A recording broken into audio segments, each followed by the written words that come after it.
जो 2 दिनों से ये ग्लोबल मार्केट्स कंसोलिडेशन में चले गए हैं, जरा ये समझे सर, 2 दिन पहले मंडे को 250 अंक की रेंज में 55 अंक गिरा डाउ, कल 150 अंक की रेंज में 55 अंक गिरा डाउ, और रेंज छोटी होती जा रही है। सबकी नजर बनी हुई है महंगाई के डेटा पर, उसी की वजह से आप ऐसा एक्शन देख रहे हैं? कुछ नया और बड़ा ट्रिगर चाहिए अमेरिकी बाजारों को जो आते हुए दिख रहा है। और मजे की बात है कि कल वो ट्रिगर बन सकता था अमेरिकी बाजारों के लिए, लेकिन बना नहीं। कल बड़े छोटे से 150 पॉइंट की रेंज में ट्रेड हुआ। अब आज महंगाई के आंकड़े आएंगे। महंगाई दर 5% रहने की उम्मीद है, लेकिन कोर इन्फ्लेशन, कोर महंगाई दर जो है उस पर ज्यादा फोकस होता है, और वो 5.6% से 5.5% रहेगी। तो दो आंकड़ों पर नजर रखनी है, क्या रिटेल महंगाई दर 5% आती है और कोर महंगाई दर क्या 5.5% आती है। इसके बेसिस पर आप आगे का एक्शन लेंगे। लेकिन कल एक फेड के अहम और वरिष्ठ सदस्य की तरफ से कुछ बड़े बयान आए थे। वो बयान बड़े हानिकारक हो सकते थे, घातक हो सकते थे, लेकिन ऐसा कुछ अमेरिकी बाजारों में नहीं हुआ। वो क्यों नहीं हुआ? क्योंकि उसकी वजह यह है कि अमेरिका के बाजार आज के महंगाई के आंकड़े देखकर मन बनाएंगे। लेकिन जो कुछ उन्होंने कहा है विलियम्स साहब ने, उन्होंने कहा कि पहली चीज तो है कि बेरोजगारी और बढ़ेगी। अभी जो आप 3.5% के आसपास देख रहे हैं, इस बेरोजगारी को बढ़कर 4.5% तक पहुंचना, यानी कि नौकरियों पर खतरा। दूसरा, उन्होंने कहा कि महंगाई का जो हमारा टारगेट है 2% का, उसी लक्ष्य पर हम टिके हुए हैं, लेकिन इसको आने में 2 साल लगेंगे। 2 साल? हाँ, मतलब 5 से 2% तक पहुंचने में 2 साल लगेंगे। 3% चले घटेंगे 2 साल में, यानी कि उन्होंने बहुत लंबा समय दिया। और उनके बयानों का ये मतलब साफ है। मतलब क्या? उन्होंने खुद नहीं कहा जरूरत पड़ने पर और ब्याज दरें बढ़ाई जाएंगी जी। तो भाई साहब को शायद अंदाजा नहीं कि अमेरिका के बैंकों की हालत क्या खराब है। Exactly. और इसलिए वो मीम्स बनते हैं ना, अमेरिका पे तो गलत नहीं बनते। हाँ। सैंक्शन रशिया के बैंक पर लगाए, डूबते आपके बैंक है ना। तो वैसे ही है। खुद के बैंकों की हालत खराब है। लेकिन अब वही है कि मतलब आप किसी को है ना एक ही काम दो ना, तो फिर वो उसी काम पे लगा रहता है। फिर उसको बोले मेरा क्या।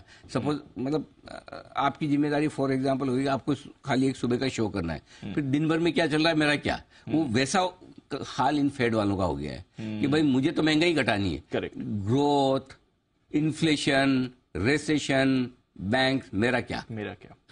मतलब ये उस तरह के एटीट्यूड में बात करते हैं कि भाई मेरा काम तो महंगाई, मुझे इसी बात के पैसे मिलते हैं कि महंगाई कैसे कम में लेके आऊं। तो ये चलता नहीं है। आपको पूरी पिक्चर देखनी होती है। महंगाई घटानी है, घटाने का तरीका है, घटाने की स्पेस है, रफ्तार है, किस स्पीड से आप ब्याज दरें बढ़ाएंगे, किस स्पीड से महंगाई नीचे आएगी। जब बढ़ रही थी तब तो नींद खुली नहीं, कितनी तेजी से बढ़ रही है। करेक्ट। अब 9% बढ़ गई तो दर अब ठीक है, आप बढ़े वापस नीचे आप उसी स्पीड से लाना चाहते हो, ये संभव नहीं है ना। संभव नहीं है, बिल्कुल है ना। बिल्कुल। चीजें खराब जल्दी हो सकती है, ठीक होने में तो टाइम लगता है ना। एब्सोल्युटली। भाई एक सिंपल सी चीज है, आप अचानक से बीमार हो, एक्सीडेंट हो गया, लग गई कुछ बीमार, वो तो अचानक हुआ, ठीक होने में तो टाइम लगेगा ना। लगेगा, बिल्कुल। वो एक दिन में थोड़े तो मैं तो जल्दी एकदम धड़ाम से गिरा, धड़ाम से ठीक हो जाऊं। सही बात। उठकर ऐसा नहीं होता। तो Exactly. ये चीज बेसिक अंडरस्टैंडिंग वाली जो चीजें है ना, वो कई बार मिस कर जाते हैं, क्योंकि आपका फोकस एक ही चीज पर होता है। फेड के ज्यादातर सदस्यों का फोकस महंगाई पर है।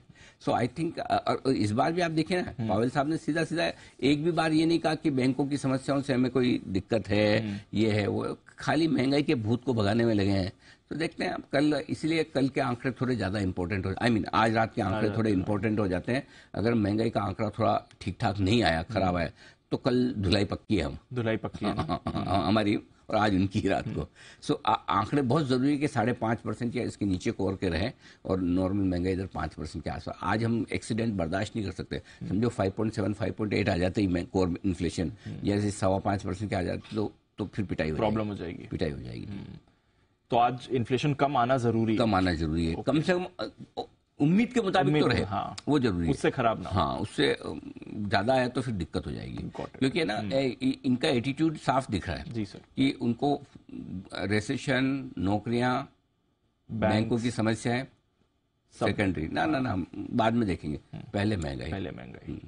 तो आई थिंक ये इसलिए आज, और इसीलिए इस बड़ी इवेंट के पहले अमेरिकी बाजार थोड़े सीमित दायरे में थे। अब इतने बयानों के बाद गिर जाने चाहिए, क्यों नहीं गिरे? नहीं गिरने की 2 वजह। एक, इन्होंने वो सब कुछ कहा जो पहले ही पावेल साहब डरा चुके हैं, तो नया कुछ डराया नहीं, बोले खराब लेकिन नया नहीं डराया। और दूसरा ये कि जो डिसीजन फेड अगली मीटिंग में लेगा वो आज के महंगाई के आंकड़ों के दम पर लेगा। इसलिए मार्केट ने सोचा एक दिन और देख लेते, थोड़ा टाइम है, एक दिन और देख लेते, आज रात को डिसाइड करेंगे क्या करना है। तो अमेरिका शांत है, न बड़ी तेजी न बड़ी। आज के डेटा भाई साहब जल्द शांति से निकल जाए बस। बिल्कुल सर, शांति रहे बस, उतना ही हमें चाहिए।